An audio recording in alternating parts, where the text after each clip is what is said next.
Once, there was a fisherman named Elias who lived in a small coastal village. Every day, he set out to sea with nothing but a small wooden boat, a few nets, and his hopes of a good catch. His life was simple, and though he didn't have much, he was content. He had a loving wife, Elena, and a young daughter, Sophia, who brought him joy.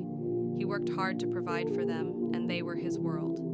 But one fateful evening, as the sun dipped below the horizon, Elias went out for his usual fishing trip, just like he always did. The weather had been unpredictable, with dark clouds gathering over the ocean. But Elias, determined to provide for his family, decided to push on. The storm hit quickly and ferociously. The winds howled, and the waves became monstrous, far beyond anything Elias had ever experienced. His small boat was tossed about like a leaf in the wind. He tried to steer back to shore, but the storm was relentless. In a moment of desperation, his boat capsized, throwing him into the cold, unforgiving sea. When the storm finally calmed, the search for Elias lasted for days, but his body was never found.